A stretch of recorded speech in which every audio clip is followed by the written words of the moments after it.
Picture this. You wake up, and your parents are having the most unhinged argument ever. Mom wants pizza for dinner. Dad wants tacos. And they're both so convinced they're right that they've decided if they can't agree, nobody eats. Period. You're standing there like, can we just have sandwiches? But nope, they're too busy being petty. Your little sister is crying because she's hungry. Your brother is raiding the pantry for stale crackers. And your parents? Just standing there, arms crossed, main character energy on full blast, waiting for the other to cave first. Sounds delulu, right? Well, congrats. You just understood the U.S. government shutdown. Welcome to the shutdown, where grown adults running the country have thrown the world's most expensive tantrum. And just like the dinner chaos, while the parents are arguing about the menu, everyone else is starving. We're talking over a month of this mess, millions of people not getting paid, and no end in sight. Let's break down why this dinner fight went completely off the rails. Here's how government funding is supposed to work. Every year, Congress passes these things called appropriations bills. Think of it as deciding the family budget. How much for defense, education, keeping national parks open? Basic adulting stuff. They're supposed to have it figured out by October 1st, when the new fiscal year starts. You'd think this would be simple, right? It's literally their main job. Plot twist. Since the 70s, they've only done this on time 4 times. 4 times in 50 years. It's giving major, disorganized group project energy, where everyone waits until the last minute, then acts shocked when things fall apart. Like that one person who shows up to present having done 0 work. So what's their usual move? They pass a continuing resolution, which is basically saying, let's just copy-paste last year's budget and deal with it later. Not great. Causes problems. But at least the lights stay on. They've done this over 200 times. It's literally their signature move at this point. The emergency button they keep pressing. But this time, they couldn't even agree on the copy-paste option. Like, they couldn't even do the laziest possible solution. That's how we ended up here. Government shut down since October 1st. Everyone just watching this disaster like it's a reality show nobody asked for. So what's the actual beef? One side wants healthcare provisions included, the deluxe pizza with all the toppings to make sure everyone can see a doctor without going broke. The other side wants a clean bill. Plain cheese pizza. Fund the government as is. Figure out everything else later. Here's the problem. They need 60 Senate votes. One side has 53, so they need help from the other team. But those folks said, nah, not unless you add our toppings. And the response? Plain pizza or we all starve. Complete deadlock. Both sides think they're right. Both refuse to budge. America's just standing here like, are y'all serious right now? But here's the wild part. While the parents argue, they're both still eating fine. Congress still gets paid during shutdowns. But everyone else? Getting absolutely cooked. Over 1 million federal workers are stuck in this. 670,000 got sent home.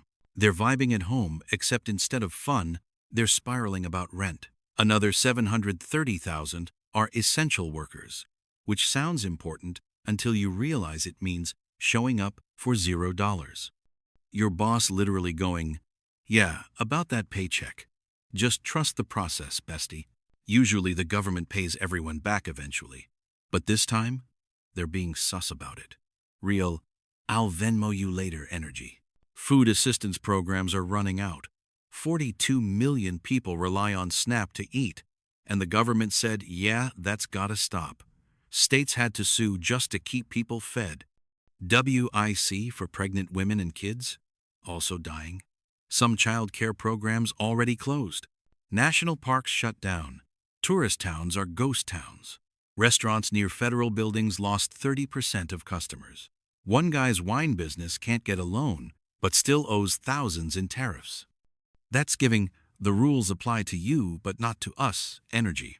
Airport security working without pay. Flight delays everywhere. Museums closed. Passport renewals taking forever. The most unserious part? It costs $400 million a day to pay workers to sit home doing nothing. We're literally burning money for zero productivity because Congress can't pick between Italian and Mexican. But Congress? Still cashing checks. Absolute gyat. Haven't we done this before, though? Yeah. Last big shutdown was late 2018, lasted 35 days. People suffered, but eventually everyone went back to work and got paid. This one hits different. Before, everyone knew it was temporary stupidity. Expensive and annoying, but temporary. This time, the administration's treating it like spring cleaning. They're sending memos like, hey, while we're shut down, let's see who we can fire permanently. Not furlough, actual pink slips. Past presidents didn't do this. Now they're openly planning to cut tens of thousands of jobs. To them, this shutdown isn't a bug. It's literally a feature. Second longest shutdown in U.S. history, no end in sight. Workers falling behind on bills, families hitting food banks, small businesses losing money they'll never recover. Here's the thing, though. Congress is chilling. Mortgages getting paid, fridges full, nobody's lining up at food banks. The consequences fall on everyone else. It's like when parents fight about restaurants, then both order DoorDash to separate rooms while the kids eat cereal for the third night straight. This keeps happening because there's zero consequence for them. Some voters might be mad, but most will get reelected anyway. Keep collecting salaries, keep enjoying the government health care. They're literally fighting about whether you should have. The irony is not lost on us. To end this, super simple on paper. Congress passes funding bill, President signs it, done. Order the food. But nobody wants to give in first, because that means the other side won. So we're stuck in the world's dumbest game of chicken. At this point, most of us would settle for gas station sandwiches if it meant this thing would end. You know what they say, though. The only thing that saves us from bureaucracy is its inefficiency. If the government was actually good at shutting down, we'd be even more cooked. At least they're consistent at being consistently inconsistent, which is honestly their brand at this point.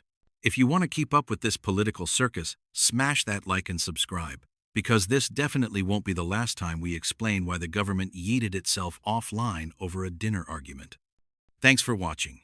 And here's hoping they figure out pepperoni versus carnitas before we all starve. Though knowing Congress, they'll probably compromise on pineapple pizza, which nobody wanted, but hey, at least it's something.